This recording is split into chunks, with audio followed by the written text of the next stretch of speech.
What if Aunt Zelda's old footstool is really worth a fortune?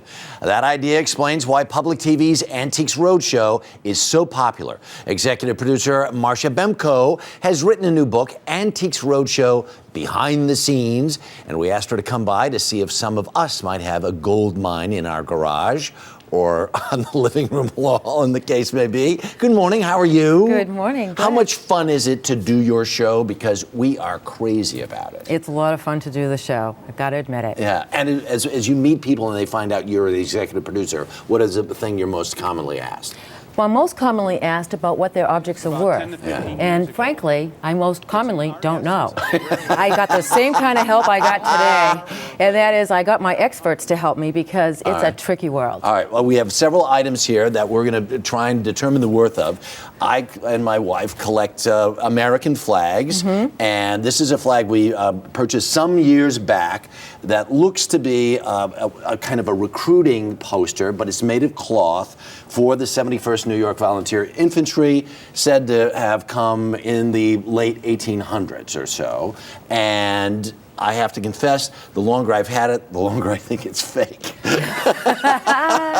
So, fire away. I've got good news for you. Yeah. It's not fake. All right, we'll start there. No kidding. And you're right on the date. Yeah. Late 1880s, 1890s. Right. Made for the GRA, which is the Grand Army of the Republic, which is a veterans association. Right, okay. And the size makes a big difference on flags, by the way. They get too big, nowhere to display them, Sure. and they're worth less money. Yours is a nice size, good for framing. Unbelievable. Yeah. I am shocked. Now, for your roadshow moment, I need to know what you paid for your flag. You know what? I honestly can't remember. I would tell you, but I honestly can't remember. All right. Well, let's hope it's worth, or you paid less than it's worth, which is $5,000 to $7,000 at auction.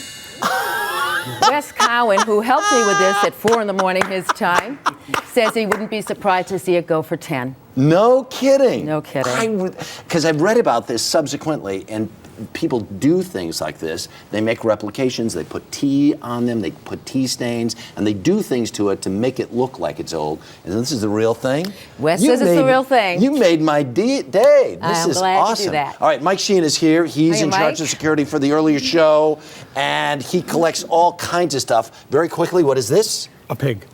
Thank you very much. What's this pig? Cast iron. All right. Yeah, and what do you think it? What's the background? What do you think it is? I think it's mid-depression, maybe post-depression. There's a giveaway, either a bank or it says foundry on it, so it could be any manufacturing All right, company. it's kind of a nutty little tchotchke. What did you find out of it? Eric Silver, who helped me with today, he found out that this is made by Nobco, probably in the late 19th century, and it is a bank. Obviously, if you can't see a little slot there, it's a bank, and was probably made as a souvenir or something. They are a foundry company.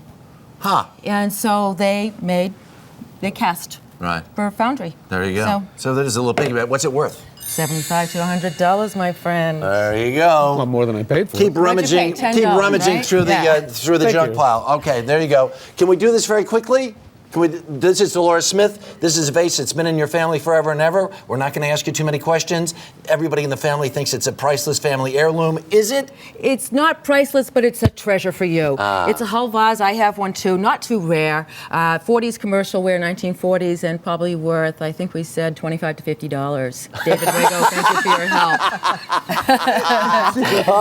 But we love it. It's a nice treasure. All right, let's get over here to Erica. Tell us the story behind this, Erica. This is a painting. My grandfather was a commercial artist, and he did this painting personally, as something for my father. There were two. There was also one for my uncle. When my son was born, my father pulled me aside and said, "I want Weston to have this."